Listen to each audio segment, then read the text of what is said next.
Hello students, हम लोग molecular orbital theory के बारे में बात कर रहे थे। तो एक बार एक रीकैप छोटा सा। हमने पढ़ा था कि एटॉमिक ऑर्बिटल्स एओज का ओवरलैप जब होता है तो दो तरीके से होता है, और ये दोनों ओवरलैप साइमल्टेनियसली हो रहे होते हैं, एक साथ होते हैं। ऐसा नहीं है कि हमारे पास ऑप्शन है कि हम एडिशन ओवरलैप करा लें या सब्ट्रैक्शन करा लें। अगर एओज का ओवरलैप होता है तो एडिशन ओवरलैप भी होता है और सब्ट्रैक्शन ओवरलैप भी होता है। तो एडिशन ओवरलैप से जो ऑर्बिटल्स बनते हैं उनको बॉन्डिंग एमोज कहा जाता है। सब्ट्रैक्शन ओवरलैप से जो नए मॉलिक्यूलर ऑर्बिटल्स बनते हैं उनको एंटी बॉन्डिंग एमोज कहा जाता है। अब सपोज आगे बढ़ते हैं थोड़ा सा। सपोज ए और बी दो एटम्स हैं जो कि आपस में ओवरलैप कर रहे हैं। ए का एटॉमिक ऑर्बिटल मैंने डिनोट कर दिया साई ए से, और बी का डिनोट कर दिया साई बी से। अब दो केसेस बनेंगे, साई ए प्लस साई बी और साई ए माइनस साई बी। तो साई ए प्लस साई बी जो होता है ये तो एडिशन ओवरलैप हो गया, और साई ए माइनस साई बी जो हो गया वो सब्ट्रैक्शन ओवरलैप हो गया। तो इससे जो एमओ बनता है साई एमओ, और इससे जो बनता है वो साई स्टार एमओ। एस्ट्रिस्क लगा देते हैं, स्टार बोलेंगे उसको। तो अगर जिसके ऊपर स्टार लग जाए तो वो एंटी बॉन्डिंग एमओ होता है, और जिसके ऊपर स्टार नहीं लगाते हैं वो बॉन्डिंग एमओ होता है। ठीक है जी। अब इनकी रिलेटिव एनर्जीज की बात करें, आपको मालूम है कि जो बॉन्डिंग एमओज होते हैं वो बॉन्डिंग को फेवर कर रहे हैं, और बॉन्डिंग का बेसिक लॉजिक ही हायर स्टेबिलिटी होता है, और हायर स्टेबिलिटी का मतलब लोअर एनर्जी होता है। तो याद रखें, एटॉमिक ऑर्बिटल्स से जो बॉन्डिंग एमओज बनेंगे वो हमेशा लोअर इन एनर्जी होंगे। एटॉमिक ऑर्बिटल से कंपेयर करें तो उनकी एनर्जी कम होगी, और एंटी बॉन्डिंग एमओज जो बनेंगे उनकी एनर्जी हमेशा एटॉमिक ऑर्बिटल से ज़्यादा होगी। The difference is exactly same. मतलब जैसे ये अगर एनर्जी लेवल डायग्राम है और ये हमारे एटॉमिक ऑर्बिटल्स हैं, तो अगर ये बॉन्डिंग एमओ होगा जो कि नीचे होगा एनर्जी में, तो ये एंटी बॉन्डिंग होगा जो कि हायर पे होगा एनर्जी में। It will be anti bonding MO which will be higher in energy. तो ये दोनों एटॉमिक ऑर्बिटल्स हैं, ये दोनों मॉलिक्यूलर ऑर्बिटल्स हैं जो फॉर्म हुए। अगर ये एक लेवल पे हैं और ये यहाँ पर है और ये यहाँ पर है, तो ये वाला और ये वाला डिफरेंस जो है एनर्जी का, ये हमेशा इक्वल होते हैं। They are always equal. ठीक है जी। अब इसके बाद हमारे कोर्स में बच्चों, मॉलिक्यूलर ऑर्बिटल थ्योरी में हमारे कोर्स में पहले 10 एटम्स के मॉलिक्यूल्स ही हैं। पहले 10 एटम्स मतलब स्टार्टिंग फ्रॉम हाइड्रोजन, और 10वां एटम जो होता है वो नियॉन होता है। तो हाइड्रोजन से नियॉन तक के एटम्स के ही डायटॉमिक मॉलिक्यूल्स हमारे कोर्स में हैं। मतलब we will start studying from H2 and we will go to Ne2। Now whether they exist और नॉट वो हम डिस्कस करेंगे आगे, एमओ थ्योरी में आ जाएगा। तो नियॉन का एटॉमिक नंबर 10 होता है बच्चों। तो कन्फिग्रेशन होती है 1s2 2s2 2p6। इसका मतलब मुझे यहीं तक के ओवरलैप्स जो हैं वो पढ़ने हैं। I have to study overlaps till 1s 2s, और फाइनली हमें 2p के ओवरलैप्स तक पढ़ना है। ठीक है जी। तो अब क्या होता है, कैसे ओवरलैप होता है, वो नेक्स्ट पेज पे देखते हैं ज़रा।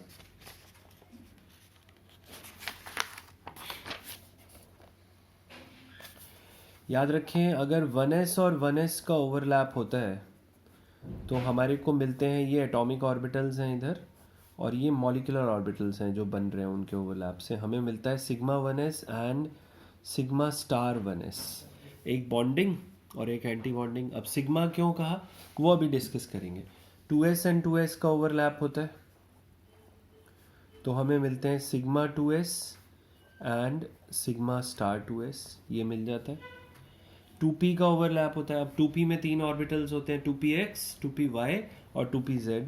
तो अगर 2px और 2px का ओवरलैप कराएंगे तो हमें मिल जाता है pi 2px and pi star. And लिख रहा हूँ मतलब दोनों मिलेंगे, और नहीं लिख रहा मैं। पाई स्टार 2px। 2py और 2py का ओवरलैप होगा तो हमें मिलेगा पाई 2py and pi star 2py। और 2pz और 2pz का ओवरलैप होगा तो हमें sigma 2pz and sigma star 2pz ये मिल जाएंगे। तो ये क्या हुई बात, कहीं सिग्मा कहीं पाए कुछ भी बना दिया। सबसे पहले तो ये याद रखें कि हमेशा पी एक्स और पी एक्स ही ओवरलैप करेंगे, पी वाई और पी वाई, पी जेड और पी जेड भी। कभी भी पी एक्स और पी वाई ओवरलैप नहीं कर सकते। पी एक्स अगर बनेगा तो ऐसे बनेगा, और पी वाई अगर बनेगा तो ऐसे बनेगा। तो दोनों परपेंडिकुलर ऑर्बिटल्स हैं, इनका ओवरलैप पॉसिबल नहीं होता। हमेशा पी एक्स, पी वाई और पी जेड का ही ओवरलैप होता है। अब कहीं पे मैंने सिग्मा लिख दिया, कहीं पाई लिख दिया, ऐसा क्यों? यहाँ पे एक टर्म आ जाती है बच्चों हमारे सामने, and that is known as internuclear axis कहते हैं इसको हम। इंटरन्यूक्लियर एक्सिस क्या होता है? एन इमेजिनरी लाइन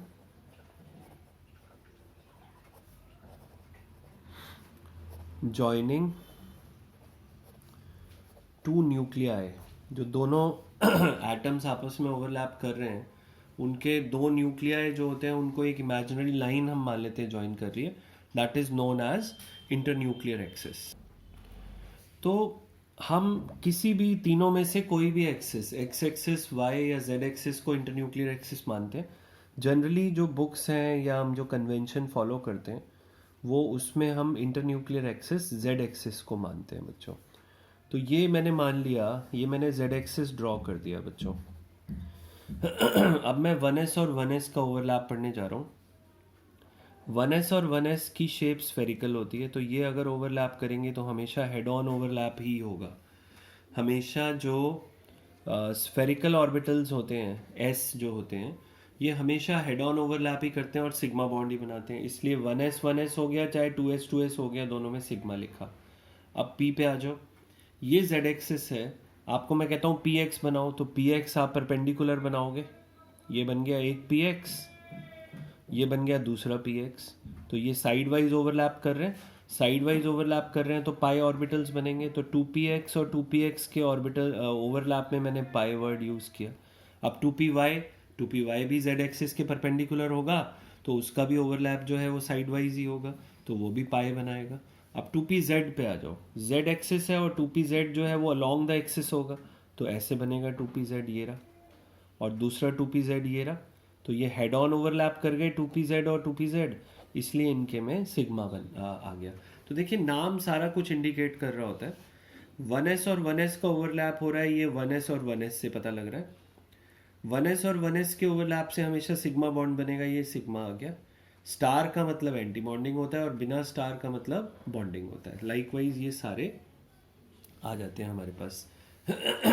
इसके बाद हमें फिलिंग ऑफ इलेक्ट्रॉन्स करना होता है। अब क्या होता है, बेसिकली होता क्या है कि एओज जो हैं उनमें इलेक्ट्रॉन्स होते हैं। ऐसा कुछ समझो कि एटॉमिक ऑर्बिटल जो है वो ओवरलैप कर रहे हैं आपस में। उन्होंने अपने इलेक्ट्रॉन निकाल के थोड़ी देर के लिए बाहर खड़े कर दिए, आपस में ओवरलैप कर गए। ओवरलैप करने के बाद नए एमओज बन गए, और नए एमओज जो बने उनमें वो इलेक्ट्रॉन वापस भर दिए गए जो कि पहले एटॉमिक ऑर्बिटल्स में भरे गए थे। तो अब कैसे भरे जाते हैं, फिलिंग ऑफ इलेक्ट्रॉन्स कैसे होता है? तो एटॉमिक ऑर्बिटल्स में जैसे आपने एक एनर्जी का ऑर्डर पढ़ा था, इंक्रीजिंग ऑर्डर ऑफ एनर्जी, पहले 1s में भरते हैं, फिर 2s, फिर 2p, फिर 3s, 3p, 4s, 3d, ऐसे ऑर्डर आपने एक याद किया हुआ है पहले स्ट्रक्चर ऑफ एटम में। ऐसे ही एमओज का एक ऑर्डर होता है, इंक्रीजिंग ऑर्डर ऑफ एनर्जी का एक हम ऑर्डर बनाएंगे, एक अरेंजमेंट बनाएंगे, वो हमें लर्न करना पड़ता है। तो वो क्या होता है देखिए,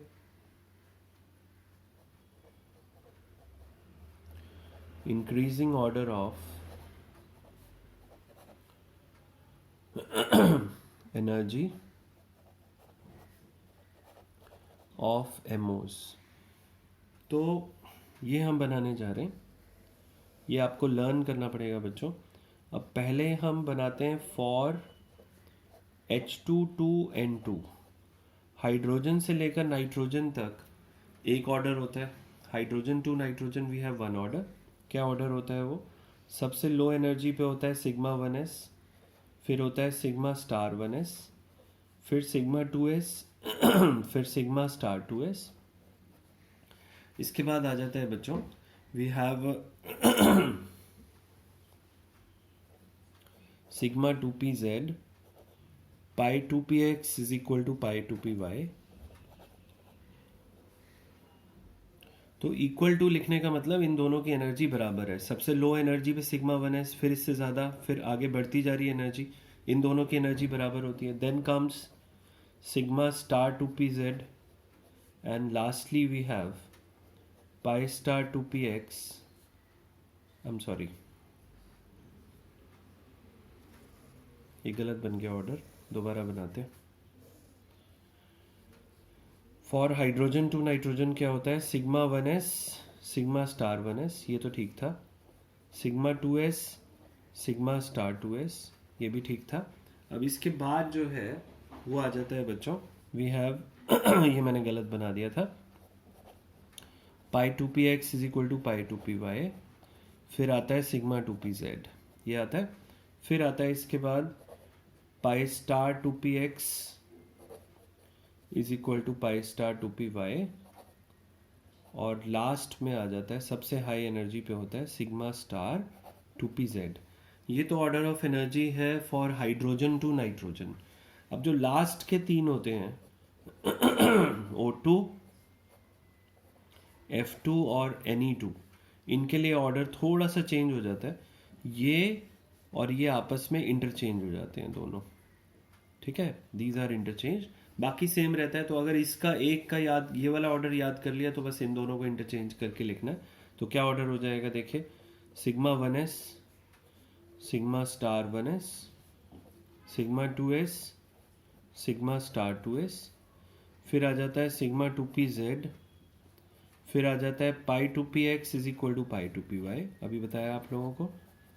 इसके बाद आ जाता है pi star 2px is equal to pi star 2py और सिग्मा स्टार 2pz। बाकी सारा वही रहता है, सिर्फ ये दोनों जो हैं वो इंटरचेंज हो गए, that is the only difference. तो ये हो जाता है बच्चों। अब ये डिफरेंस क्यों होता है? ये ऑब्जर्व्ड ऑर्डर है, ये आपको पता करने की ज़रूरत नहीं है। There is no reasoning required why this is there, this is an observed order, experimental order है। तो ये आपका ऑर्डर हो गया बच्चों। अब इलेक्ट्रॉन्स की जो फिलिंग होती है उनके लिए क्या रूल्स होते हैं? तो rules for filling electrons in MOs, क्या रूल्स होते हैं इलेक्ट्रॉन्स को एमओज में भरने के? तो पहला रूल है बच्चों, ये सारे वही रूल्स हैं जो एटॉमिक स्ट्रक्चर में आपने पढ़े हुए हैं। पहला है ऑफबाउ प्रिंसिपल। ऑफबाउ प्रिंसिपल होता है, आपको मालूम है, लोअर एनर्जी फर्स्ट। मतलब जब आप इलेक्ट्रॉन्स की फिलिंग करोगे तो पहले लोअर एनर्जी वाले एमओज से शुरू करोगे और हायर की तरफ प्रोसीड करते चले जाओगे। तो ये ऑफबाउ प्रिंसिपल हो गया। सेकंड होता है पॉलीज एक्सक्लूजन प्रिंसिपल। ये क्या कहता है? ये कहता है maximum number of electrons which can be accommodated in an MO is 2। दो से ज़्यादा इलेक्ट्रॉन एक एमओ में नहीं आ सकते, ये कहता है जी। थर्ड होता है इसके बाद Hund's rule of maximum multiplicity. ये कहता है pairing of electrons in MOs of pairing of electrons in MOs of equal energies does not occur until all of them are singly filled with electrons of same spin। ये कहता है कि जो बराबर energy वाले ऑर्बिटल्स होते हैं उनमें तब तक पेयरिंग नहीं शुरू हो जाती होती जब तक सारों में एक एक इलेक्ट्रॉन ना भर लें। पहले उनमें सिंगल इलेक्ट्रॉन की फिलिंग होगी, उसके बाद पेयरिंग होती है। ये कहता है जी हुंज रूल। तो ये तीनों रूल्स अप्लाई करके हम इनमें एमओ में कन्फिग्रेशन करते हैं, इलेक्ट्रॉन्स को भरते हैं। अब हम जब एमओ कन्फिग्रेशन कर लेते हैं तो उससे हमें क्या इंफॉर्मेशंस मिलती हैं वो हम लोग डिस्कस करने जा रहे हैं। तो info we attain from MO configuration.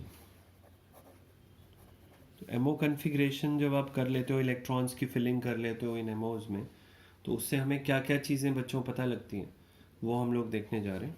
तो पहली चीज़ हमें जो पता लगती है that is the bond order. बहुत इंपॉर्टेंट एस्पेक्ट है बॉन्ड ऑर्डर। बॉन्ड ऑर्डर क्या होता है? It is defined as the number of covalent bonds. जितने कोवेलेंट बॉन्ड्स बन रहे होते हैं दो एटम्स के बीच में, हम यहाँ एमओ थ्योरी में डायटोमिक होमोएटॉमिक मॉलिक्यूल्स के बारे में बात कर रहे हैं। डायटोमिक का मतलब दो एटम्स होंगे, होमोएटॉमिक मतलब दोनों सेम होंगे, जैसे O2 N2 इस टाइप की मॉलिक्यूल्स की बात होगी। तो उनमें कितने नंबर ऑफ कोवेलेंट बॉन्ड्स होते हैं वो उनका बॉन्ड ऑर्डर कहलाता है। जैसे O2 है, आपने पहले भी पढ़ा हुआ है, O2 में O डबल बॉन्ड O होता है, तो दो बॉन्ड्स होते हैं तो बॉन्ड ऑर्डर O2 का 2 हो गया। N2 में ट्रिपल बॉन्ड होता है तो उसका बॉन्ड ऑर्डर 3 हो गया। तो नंबर ऑफ कोवेलेंट बॉन्ड्स जो होते हैं वो बॉन्ड ऑर्डर होते हैं। अब बॉन्ड ऑर्डर यहाँ पे कैलकुलेट किया जाता है। क्या फॉर्मूला होता है बॉन्ड ऑर्डर में? बॉन्ड ऑर्डर को BO से रिप्रेजेंट कर रहा हूँ। इसका फॉर्मूला होता है बच्चों NB माइनस NA/2। ये फॉर्मूले से हम कैलकुलेट करते हैं bond order, NB minus NA/2। यहाँ पे NB क्या है और NA क्या है याद रखें। NB होता है बच्चों number of electrons in bonding MOs. Bonding MOs में जितने भी इलेक्ट्रॉन्स होंगे वो NB कहलाएंगे, और Na होते हैं number of electrons in anti bonding MOs. तो इससे हमारा बॉन्ड ऑर्डर निकल आता है। अब बॉन्ड ऑर्डर से क्या पता लगता है? याद रखिए, अगर बॉन्ड ऑर्डर ग्रेटर देन 0 है, 0 से बड़ी वैल्यू है, फ्रैक्शनल भी हो सकता है, कोई बड़ी बात नहीं है, it can be fractional also, but bond order अगर ग्रेटर देन 0 है तो मॉलिक्यूल या स्पीशीज जो है वो स्टेबल होगी और एग्जिस्ट करेगी, will be stable and will exist if bond order is less than equal to 0। चाहे 0 हो जाए या 0 से कम हो जाए, मतलब नेगेटिव वैल्यू हो जाए, मॉलिक्यूल या स्पीशीज जो है वो अनस्टेबल हो जाएगा और एग्जिस्ट नहीं करेगा। It will not exist, it will cease to exist. तो बॉन्ड ऑर्डर से एक तो ये पता लगती है बात। इसके बाद ये याद रखें कि बॉन्ड ऑर्डर जितना ज़्यादा होता चला जाता है उतना बॉन्ड जो है वो स्ट्रॉन्गर होता जाता है। तो इससे हमें क्या क्या पता लगता है? एक तो हमने ये बात पता कि इससे हमें ये पता लगता है कि बॉन्ड ऑर्डर जो होता है that is directly proportional to BDE, bond dissociation enthalpy. जितना बॉन्ड ऑर्डर ज़्यादा होगा उतनी बॉन्ड डिसोसिएशन एंथैल्पी ज़्यादा होती चली जाएगी। उसके बाद बॉन्ड स्ट्रांग होता चला जाता है तो बॉन्ड डिसोसिएशन एंथैल्पी ज़्यादा हो जाती है। और बॉन्ड ऑर्डर जो होता है वो inversely proportional to bond length होता है। आपको मालूम है बॉन्ड ऑर्डर जितना ज़्यादा होगा उतना बॉन्ड स्ट्रांग होगा, और जितना बॉन्ड स्ट्रांग होता है उसकी बॉन्ड लेंथ उतनी क्या होती चली जाती है? शॉर्टर होती चली जाती है। तो एक तो ये हमें पता लगता है, ये सारी इन्फॉर्मेशन हमें मिलती है फ्रॉम बॉन्ड ऑर्डर। ठीक है, इसके बाद सेकंड आपका क्या इन्फॉर्मेशन मिलती है? एक तो बॉन्ड ऑर्डर के बारे में बात हो गई। सेकंड इन्फॉर्मेशन जो हमें बच्चों यहाँ मिलती है दैट इज मैग्नेटिक बिहेवियर। आपने एमोज को फिल किया इलेक्ट्रॉन्स से, अगर ऑल इलेक्ट्रॉन्स पेयर्ड हैं, कोई भी अनपेयर्ड इलेक्ट्रॉन नहीं है, तो आपको मालूम है बिहेवियर हो जाएगा डायमैग्नेटिक। और अगर वन और मोर अनपेयर्ड है, एक या एक से ज़्यादा, तो ये पैरामैग्नेटिक हो जाता है। It will B paramagnetic in nature. ठीक है जी। तो अब इनके डायग्राम्स होते हैं बच्चों, एनर्जी लेवल डायग्राम्स होते हैं, वो हम नेक्स्ट वीडियो में बनाएंगे। ठीक है, चलिए बाय बाय।